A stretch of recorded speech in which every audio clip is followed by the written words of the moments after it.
Bismillahirrahmanirrahim. Assalamualaikum warahmatullahi wabarakatuh. Dengan saya Hanif Acep Nur Adi, Kops Dai Dompet Duafa Cordova. Hari ini kita akan membahas 7 hikmah wabah corona. Allah Subhanahu wa taala menyatakan dalam surat Al-Baqarah ayat 155 sampai 156, A'udzubillahi minasyaitonirrajim. وَلَنَبْلُوَنَّكُمْ بِشَيْءٍ مِّنَ الْخَوْفِ وَالْجُوعِ وَنَقْصٍ مِّنَ الْأَمْوَالِ وَالْأَنفُسِ وَالثَّمَرَاتِ وَبَشِّرِ الصَّابِرِينَ الَّذِينَ إِذَا أَصَابَتْهُم مُّصِيبَةٌ قَالُوا إِنَّا لِلَّهِ وَإِنَّا إِلَيْهِ رَاجِعُونَ. Dan sungguh kami akan menguji kalian dengan rasa takut dan rasa lapar, kekurangan harta, jiwa dan buah-buahan, dan berikan kabar gembira untuk orang-orang yang bersabar, yaitu orang-orang yang apabila ditimpa musibah, mereka mengucapkan inna lillahi wa inna ilaihi raji'un. Sesungguhnya kami adalah milik Allah dan sesungguhnya kami akan kembali kepadanya. Di dalam ayat ini kita akan mendapatkan bahwasannya karakter orang beriman ketika Allah memberikan ujian kepadanya adalah mengedepankan kesabaran. Dan dia akan mengucapkan istirja inna lillahi wa inna ilaihi raji'un. Dia akan mengingat bahwasannya dia adalah milik Allah dan dia akan kembali kepadanya. Ini semua adalah sikap di mana kita sadar kita adalah hamba Allah, kita akan kembali di hari kiamat kepadanya, dan bahwasanya semua manusia itu akan mendapatkan balasan atas apa yang dia nikmati, apa yang dia rasakan dan diujikan kepadanya di dunia.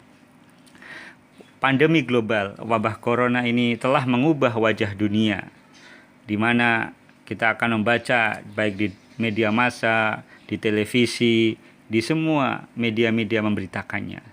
Tempat ibadah sepi, krisis ekonomi global membuat orang ketakutan, krisis pangan, jutaan orang kehilangan pekerjaan, PHK di mana-mana.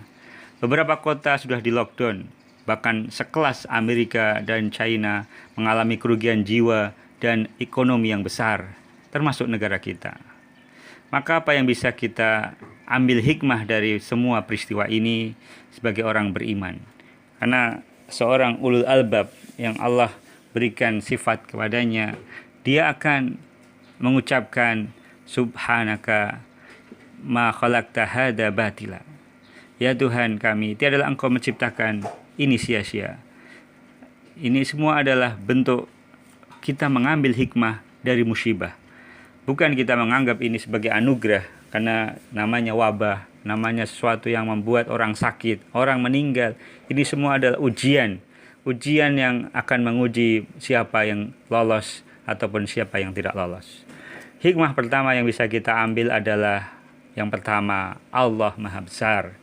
Manusia itu semuanya kecil dan lemah. Manusia harus merasa butuh kepada Allah.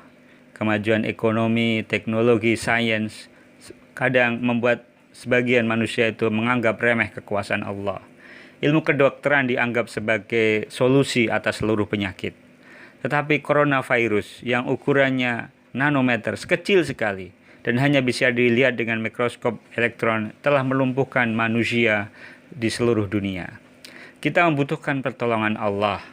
Bahkan orang yang tidak percaya pada Allah sekalipun hari-hari ini membutuhkan keajaiban pertolongan dari Allah. Hikmah yang kedua adalah hidup dan mati itu benar adanya, nyata. Kita tidak bisa mengelak bahwasanya kematian itu akan menimpa siapapun, termasuk kita. Kita ketakutan karena naluri manusia adalah mempertahankan jiwanya. Dan hari ini semua kita rasakan. Yang ketiga, di depan virus corona, semua orang sama. Dia beriman, tidak beriman, kaya, miskin, pandai atau bodoh, kulit putih atau kulit hitam. Tidak ada jaminan selamat dari virus ini. Maka kita dapatkan berita ada yang tertular di tempat ibadah, ada yang tertular di acara dakwah, ada yang tertular di tempat maksiat. Ini semua membutuhkan kesadaran kita semua. Apalagi di saat wabah ini tidak boleh ada yang bersikap egois.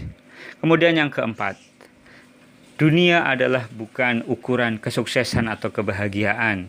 Ada orang yang memiliki penghasilan gaji sebulan 80 juta. Tapi ketika kena PHK, terpuruk dia. Cicilannya masih banyak. Cicilan rumah, kendaraan, kartu kredit menumpuk.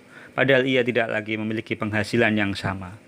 Maka kita dapatkan juga ada orang yang biasa saja, bahkan mungkin digolongkan miskin, tapi lebih tangguh jiwanya. Dia hadapi musibah ini, bahkan dia menggalang masyarakat sekitarnya, mencari solusi, menolong mereka yang sedang kelaparan ataupun ditimpa musibah. Kemudian hikmah yang kelima, bahwa manusia menjadi tidak egois. Yang selama ini lupa keluarganya, merantau. Hari ini mereka pulang kepada keluarganya, menghubungi teman-temannya. Kalau dia butuh bantuan, maka keluarga dan teman itulah pihak pertama yang dia hubungi. Kemudian hikmah yang keenam, bahwasanya iman kepada takdir baik maupun buruk itu akan menguatkan jiwa kita.